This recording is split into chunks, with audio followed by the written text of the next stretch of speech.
training here during my residency years, and دي كانت وانا الرسالة بتاعتي. دكتورة شيماء عبد الستار and دكتورة مها سلام. It's called The Role of Advanced MRI Techniques in the Evaluation of Ovarian Tumors.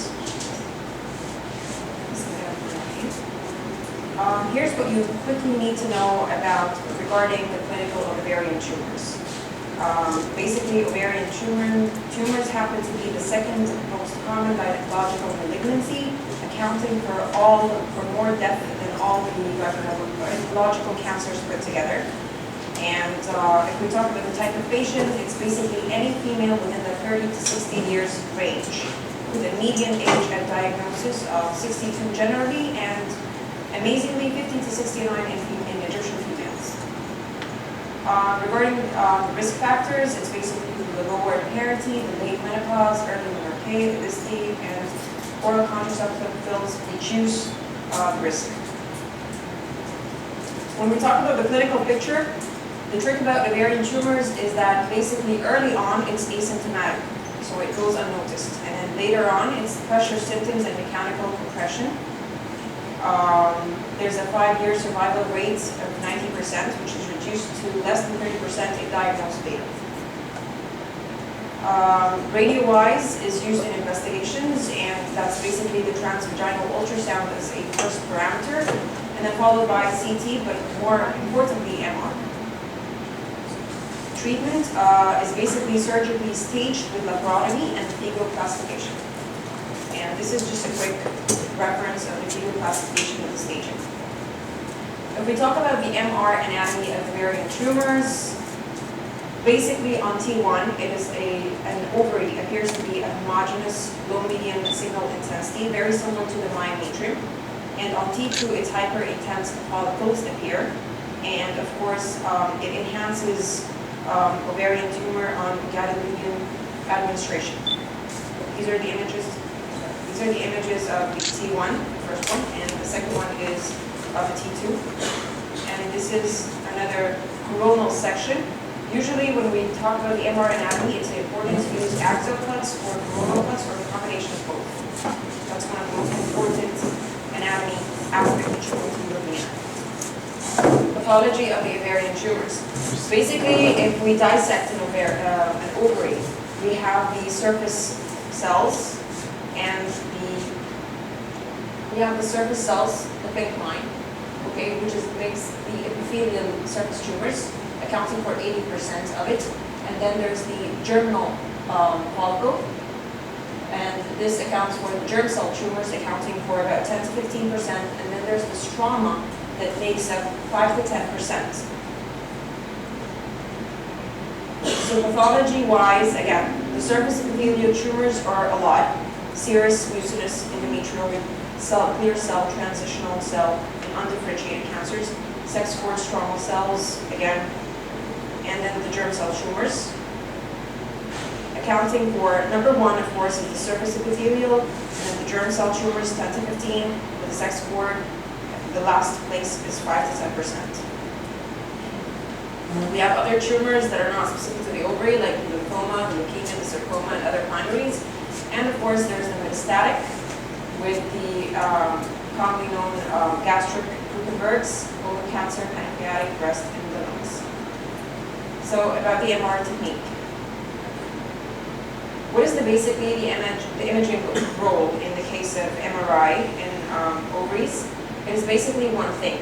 You need to differentiate between a benign or a malignant mass or tumor, because it's going to direct the patient to an appropriate treatment algorithm. So basically the questions are, is it surgery or not? And if yes, is it radical or is it palliative? So if ultrasound is the foremost modality, why use MR? Basically, MR has a high accuracy in differentiating benign from malignant lesions. It is sensitive to malignancy with 100%, and it's very specific for benignity with a 94%. And again, the specific diagnosis of certain pathological types can be actually done. When we talk about the MR technique and preparation-wise, the patient fasts for 3 hours before the study, and then they receive a 1 milligram of glucagon intramuscular before the study. Coils used is basically the multi-coil array. And if the mass is larger than 15 centimeters or the patient is very obese, we use a body coil. Again, we could use saturation bands to equalize the signal intensities or across the image. And then there is the patient position, which is basically lying supine first, and the external reference point would be at the level of the immediate crust. When we talk about the standard MR protocol when it comes to ovarian cancers, ovarian tumors and diagnosis, it's basically the T2, and again, at least two planes for anatomy. We prefer the axial and the coronal cuts.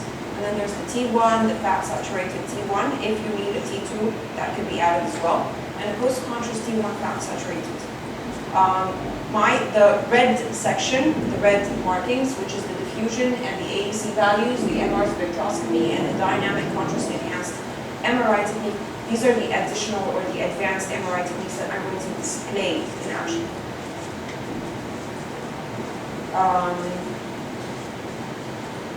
Contrast enhancement sequences are usually taken immediately after the IV administration of gadolinium. Again, the dosage is 0.1 millimole per kg with a maximum of 20 ml. Fat pain images, they basically use, why do you do fat saturations? We do a fat saturation to actually suppress the adipose signal, and hence when the gadolinium and the contrast appears, you can see it better.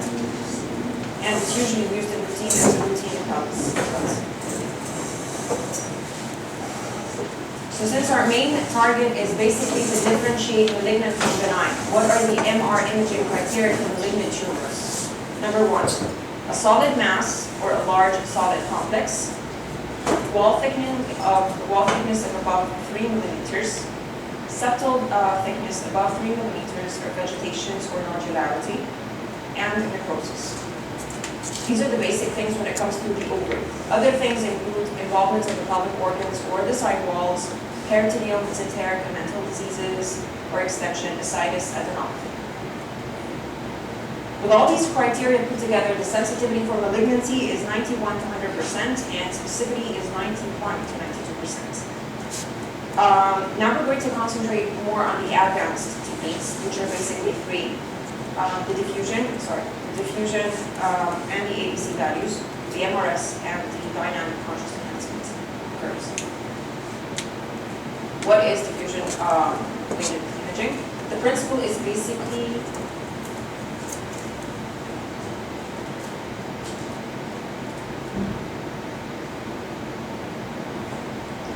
basically this was a video.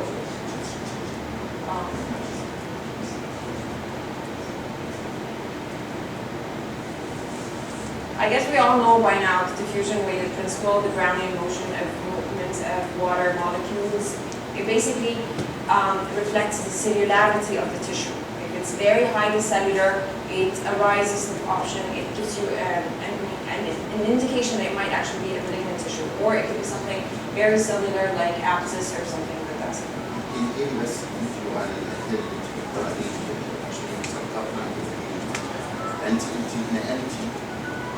بس هو بيقول ما نعرفش دليل الفيديو هيشتغل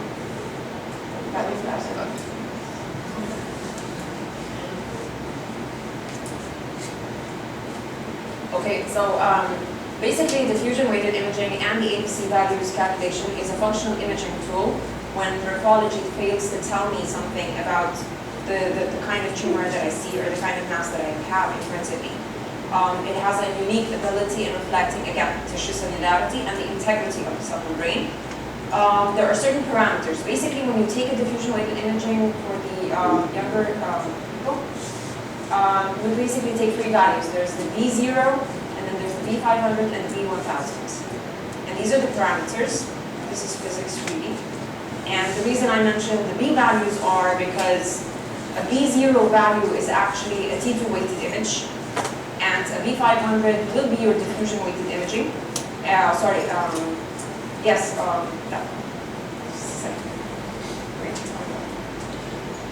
Okay, yeah.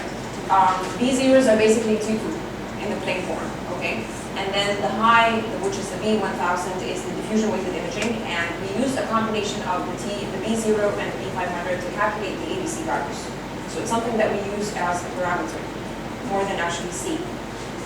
This is actually a very nice table that explains what you need to know, and when you get certain findings, what are you expecting?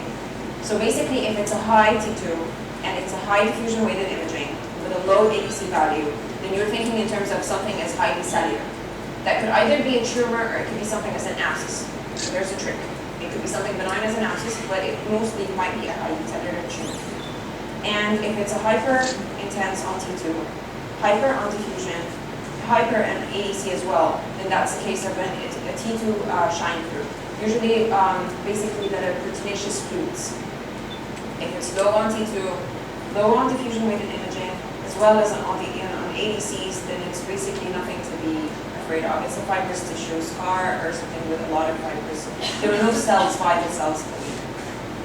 Again, on T2, hyper intense, hypo on diffusion, and hyper on ADCs would give you a low cellularity. It will reflect low cellularity or fluids, as in the liquefactive necrosis. Again, this is more or less the same thing, but in a simpler version. And here we see the T2 shine through in a 42-year-old woman. It's just an image just to show you the T2 shine through, where it's actually, it shines through on the T2 weighted images and as well as the diffusion weighted imaging, which is basically assisted with left and back. There are a few things that you should actually take care of when talking about diffusion weighted imaging and ADC, which is basically benign lesions may show restricted diffusion, as in the case of an abscess. It's highly cellular, but it's not malignant. And so therefore, when we say that it is a non-restricted, if it's a low signal on diffusion weighted images, it is always a benign. So once you see a dark signal on diffusion, you're interested, it's benign. If it's not, if it's restricted diffusion and it actually has a high signal, there is a chance it's malignant, but there's a very minor chance it could also be an abscess, which is not. So the moral is that when you consider diffusion weighted imaging signals, it has to be considered within context of the other signal and other sequences as well. When we talk about the MRS is a non-invasive method, which is magnetic resonance spectroscopy, and it actually shows the biochemical metabolism. In this curve here, it shows that basically we depend on the water and fat signal in MRI, and this is what gives us the images. So if you take out the big loops here and there, you're basically concentrating on the little signals down here, which is the other molecules, and which is the biochemical texture of the tissue you see. This is an example of high choline to indicate malignancy in a certain case. We use pulse sequences like STEAM or TRES.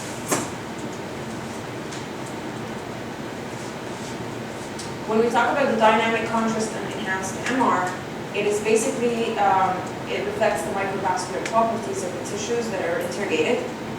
And malignant lesions are always usually generally enhanced earlier, more rapidly, and more avidly than benign. So these are your three hints to a malignant tissue. It basically relies on fast MRI sequences obtained. So once you actually administer the IV, we take a rapid sequence after that. And we'll use actually the dynamic contrast enhanced method to draw curves. So basically, if the yellow curve is the regular myometrial uptake, and the red curve is what comes out, then you're thinking in terms of a gradual increase in intensity with a well-defined shoulder. This is usually a benign case. There's the type 2 curve, which is a little steeper, but with a plateau at the end. And again, this is a borderline. I can't really tell. And there's a really, really significant overlap between type 1 and type 2 curves. Again, we would go back to the morphology then. And this is a type 3 curve, where the initial increase in signal and intensity of the solid tissue that is steeper than that of the myometrium. Again, it goes back with the rules that we actually said, that malignant tissues, they take up more rapidly, more avidly, and earlier on. This is just getting all three curves put together so that you can actually have a visual of it.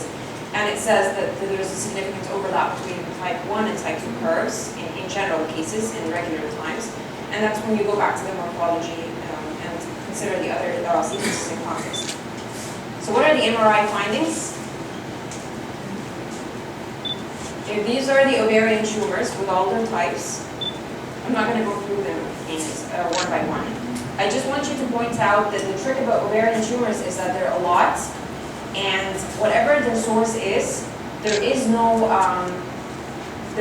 specific thing that if it's a tumor comes out of a surface epithelium tumor and it's benign. It's an entirely spectrum between benign and malignant. All of them can be benign and all of them can be malignant. It depends on the things and the hints that you're going to be looking at throughout the picture. So what are the criteria considered predictive of benignity? Okay, basically a purely cystic lesion would arise the possibility of a benign lesion. And if it's solid, then it basically has to be regular and homogeneous with a low T2 signal and a low diffusion weighted signal, as well as a type 1 curve on dynamic contrast enhancement, which is basically the lowest curve. What do you see that would indicate malignancy? If there are vegetations or irregularity, heterogeneous solid components with an intermediate T2 signal or a high signal that is a restricted diffusion weighted image signal, and then a type 3 curve. Or if you have associated abdominal or pelvic or peritoneal implants, then again, you could actually consider malignancy. This is an MRI diagnostic scheme where they go like solid and cystic and what to think.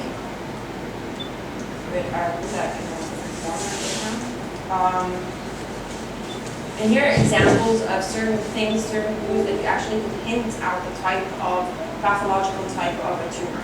Like in the benign cases now we have the epithelium, the serous, cystic adenoma, we're going to start with that. Mostly is usually unilocular and it has a very thin regular wall. It usually gives a low homogeneous signal on T1, a high on T2, and it has no endocytic or exocystic vegetations. It basically is a simple cyst that happens to be huge. And this is a case here on, okay, here is an axial T1 weighted image, okay, where it appears homogeneous and low signal.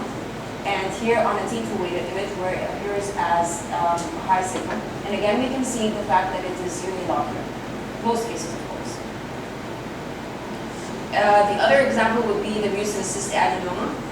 They're usually multilocular with thin regular walls and septi, and they appear brighter on T1 weighted images because of the thick mucinous content.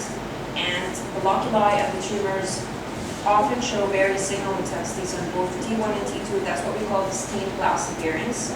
Again, like the serous, they have no endocystic or exocystic vegetations. This is the multilocular appearance with the signals we mentioned earlier. The fibromas and the thecomas, they usually give a low signal intensity on T1 and T2. Think of it in terms of it's basically fibrous tissue, so it's not going to give you a signal on either. And again, no restricted, so it's again a dark signal on diffusion weighted image. With a type 1 curve, it's basically very benign.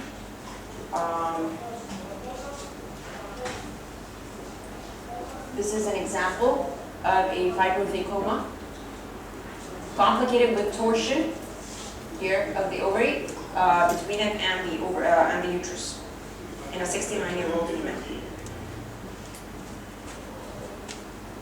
Ovarian neoplasms with characteristic MRI features. Again, there's the ovarian teratoma with the bright signal on T1, loss of signal on T1 fat saturation sequence, and that's actually the biggest trick about figuring out the teratoma.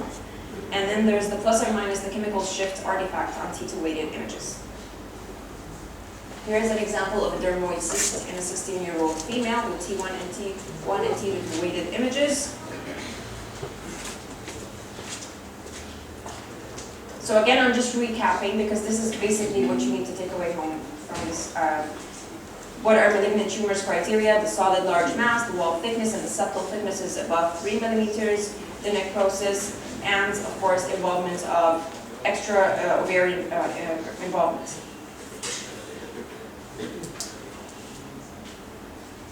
When would you consider a serous or mucinous cyst adenocarcinoma as with a possibility of malignancy if it has papillary projections? Metastatic tumors will usually have thick septations and vegetations. They will have restricted diffusion and type 3 curves. This is an example of a serous papillary carcinoma in a 56-year-old female with the axial T2 weighted image and the contrast enhanced fat suppressed T1 weighted image.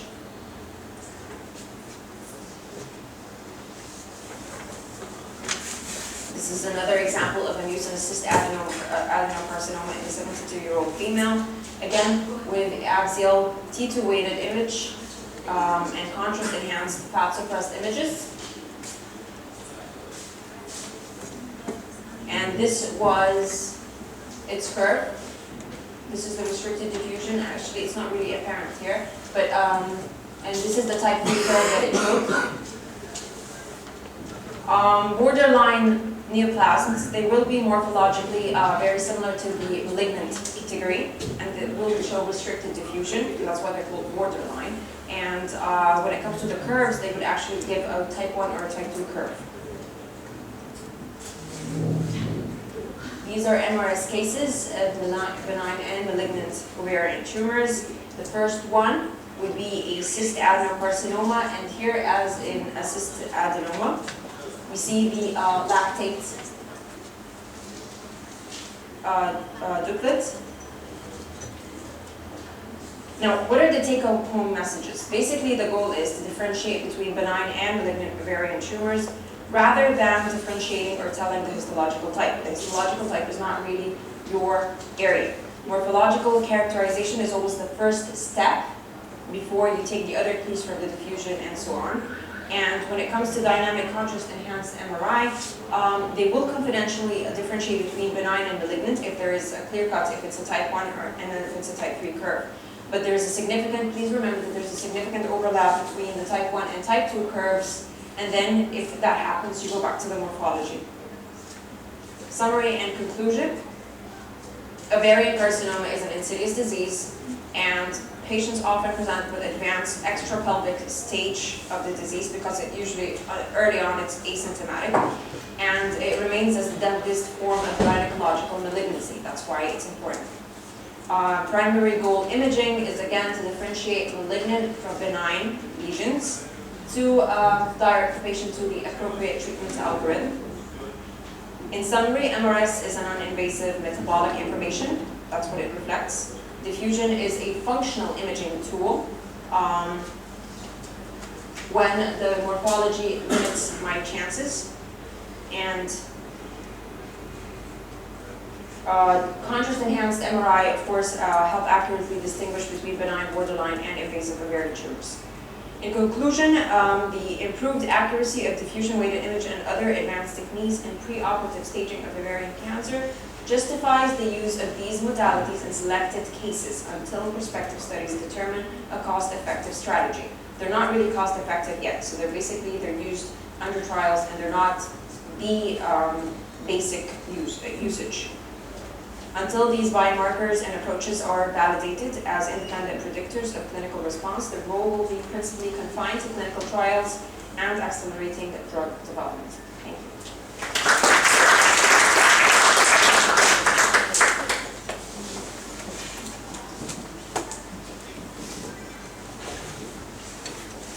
شكرا نادين على البرزنتيشن الجميله ديت. في اي اسئله؟ انا عندي ممكن لو ما حدش عنده سؤال.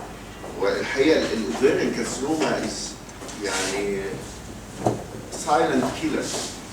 يعني الواحد اول بيشنتس كتير من اللي بتيجي على طول باسايتس ومعاها سوفت تيشوز اول اوفر. فاي فيميل we see ascites especially young female لازم نفكر في ovarian carcinoma بالذات لو فيها معاها soft tissues. السؤال مفيش سكريننج ميثود. يعني احنا دايما عندنا الباب سمير مثلا للسيرفايكال كارسينوما، عندنا البريست بنعمل ماموجرافي. يعني سمعتي عن اي طريقه نعمل بيها سكريننج للاوفريان تيومر؟ على الاقل متهيألي الماركرز. انا شايف الكوميونتي مش سنسيتيف.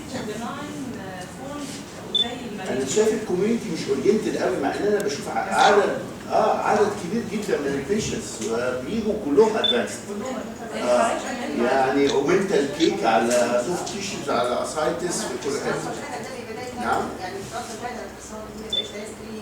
المفروض ان يعني نبتدي بروبوز سامثينج.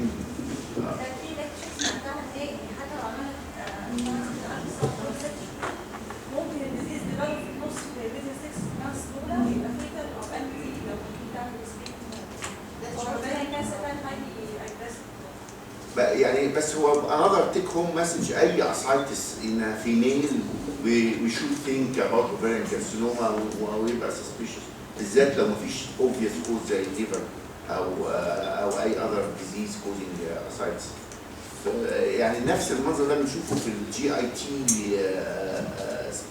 peritoneal او transcellular spread في الميلز. يعني نفس العكس لو لقينا الاسايتس برضه مش متفسره ومعاها سوفت تيشوز فنفكر في بلوك داس او ترانسلوميك من الجي اي تي. فيري جود امريكان انجلش. حقيقه فعلا برزنتيشن بتاعت جاي. دينا على فكره من الناس بس كلمه صغيره يعني الحقيقه برضه في الفيريان ليجنز الالتراساوند له دور فيها بس كل الالتراساوند بتتطور في ليجنز جوه الاوفر. يعني انا بقول ده المويد او ده سيست او ده روما او ده سسبيشس ليجن لما يبتدي الليجن يكبر يبقى واخد بقى بيلفي ابدومينال ماس يبقى الام ار اي طبعا هو الادق والافضل في التشخيص.